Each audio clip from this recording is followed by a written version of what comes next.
राजा रघुवंशी की चीखें अभी थमी भी नहीं थी कि पुणे के लोहागढ़ पहाड़ियों से केतन अग्रवाल की मौत की खौफनाक खबर ने पूरे देश को दहला दिया। ये इत्तेफाक नहीं, ये रिश्तों का वो कत्लेआम है जहां भरोसा शब्द का मतलब अब मौत हो चुका है। केतन अग्रवाल 26 साल का एक नौजवान जो अमेरिका के बॉस्टन से MBA करके भारत लौटा था। वो सिर्फ एक बेटा नहीं, अपने पिता के बुढ़ापे का इकलौता सहारा और उनके सपनों का कोहिनूर था। केतन के पिता की आज जो हालत है, उसे देखकर पत्थर दिल भी पिघल जाए। वो पूछते हैं, मेरा बेटा तो होनहार था, उसने तो अपनी मंगेतर सिया को बहू माना था, फिर क्या कसूर था उसका जो उसे 400 फीट नीचे मौत की खाई में फेंक दिया।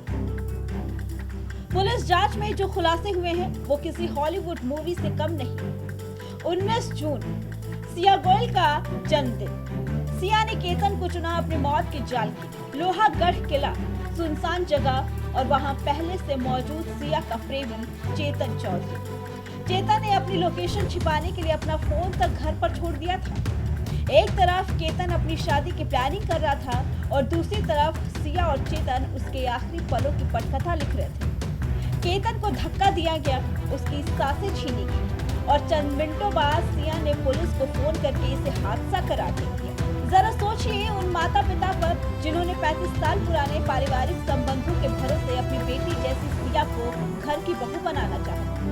केतन के पिता चीख चीख कर कह रहे हैं कि सिया को हमने अपनी बेटी माना, लेकिन उसने तो हमारे घर की नींव ही खोद दी। ये दर्द सिर्फ केतन के पिता का नहीं है, ये उन हर माता पिता का डर है जो आज कॉलेज और दफ्तर जाते अपने बच्चों को सुरक्षित समझते हैं।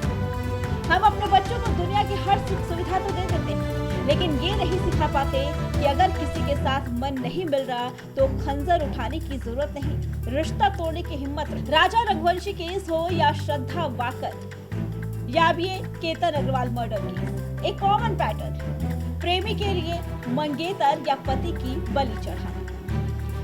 क्या हमारे समाज में ईमानदारी मर चुकी है? क्या शादी अब प्यार का बंधन नहीं बल्कि एक फंसने वाली बेड़ी बन गई है? अगर सिया शादी नहीं करना चाहती थी तो उसने सच क्यों नहीं बोला?